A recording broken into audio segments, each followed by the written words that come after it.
नमस्कार, आपण पाहताय द कोकण न्यूज। जिल्हा परिषद मराठी शाळा चिखली बौद्धवाडी तालुका संगमेश्वर जिल्हा रत्नागिरी येथील माजी विद्यार्थी निखिल अनिल मोहिते याने महाराष्ट्र लोकसेवा आयोग म्हणजेच MPSC परीक्षा उत्तीर्ण होऊन राज्य कर निरीक्षक आणि दुय्यम निबंधक श्रेणी 1 या पदावर निवड झाल्याबद्दल शाळा व्यवस्थापन समिती, विद्यार्थी सुरक्षा व भौतिक सुविधा विकसन समिती, सखी सावित्री समिती, माजी विद्यार्थी संघ, शिक्षक वृंद व विद्यार्थी यांच्या वतीने सन्मानित करण्यात आले।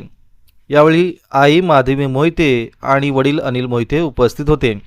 या कार्यक्रमाला प्रमुख अतिथी रत्नागिरी जिल्हा परिषद सदस्य संतोष थेराडे, संगमेश्वर येथील पंचायत समिती सदस्य अपर्णा जाधव, दत्ताराम लाखन, प्रशासक ग्रामपंचायत चिखलीच्या मैथिली कानाल, चिखली केंद्र प्रमुख सोमनाथ फुंगे, वैद्यकीय अधिकारी प्राथमिक आरोग्य केंद्र कडवईचे डॉक्टर संतोष यादव, मंडळ अधिकारी महसूल संगमेश्वरचे उद्धव माने, धर्मदास मोहिते, दत्ताराम पंडव, श्वेता संसारे, नंदकुमार मयेकर उपस्थित होते।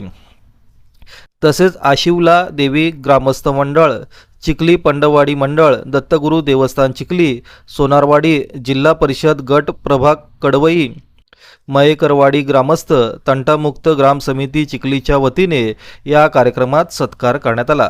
हा कार्यक्रम सचिन कदम यांच्या अध्यक्षतेखाली पार पडला असून या कार्यक्रमाचे सूत्रसंचालन सारिका घुगे आणि प्रास्ताविक पूनम पाटील यांनी केले।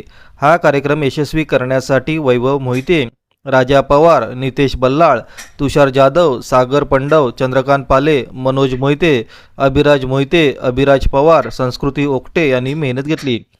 यावेळी विद्यार्थी, शिक्षक, पालक, ग्रामस्थ मोठ्या संख्येने उपस्थित होते।